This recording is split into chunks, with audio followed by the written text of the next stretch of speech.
This video contains images that may offend feral pig lovers, spoken and authorised by Rob Smith.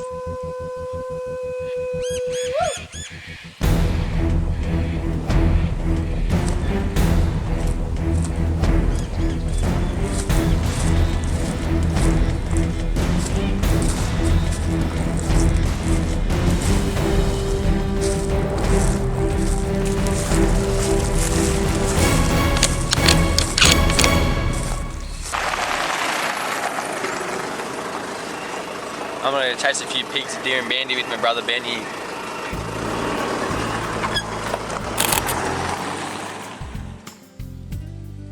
Have you ever been to a new photographic location, full of anticipation and great expectations, only to come home disappointed?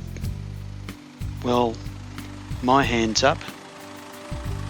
The American photographer Dorothea Lange left us with some great advice when she said, the best way to go into unfamiliar territory is to go in ignorant. Nowadays, I like to remind myself, don't go looking for what you expect to find. It may limit what you see. Wow! So this is where we're camping, boys. The banks of the beautiful Kalgoa River. Wonderful. Patagonia, eat your heart out. My primary goal for the trip was to spend some quality time with two of my sons hunting feral pigs. Nevertheless, besides documenting the boys' trip with stills and video, I hoped there'd be opportunities for me to indulge in some creative photography.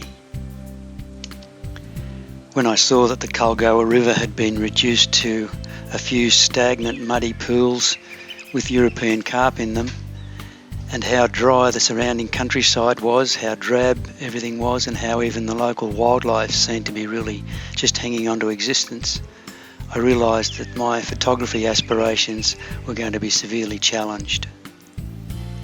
This frontier was not abounding in photographic opportunities that could easily be gathered up. I would have to hunt for good photographs, as carefully and as purposefully as my sons were hunting.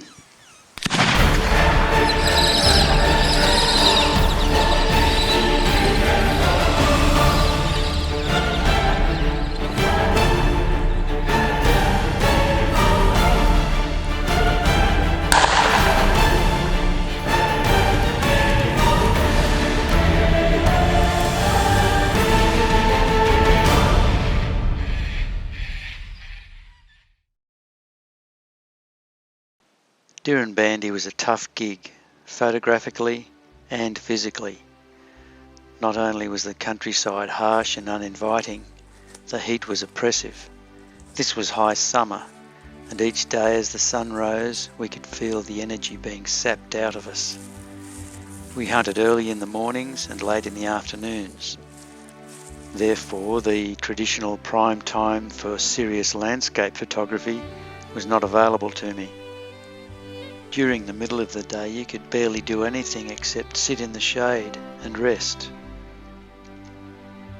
To relieve the boredom, we reduced the European carp population.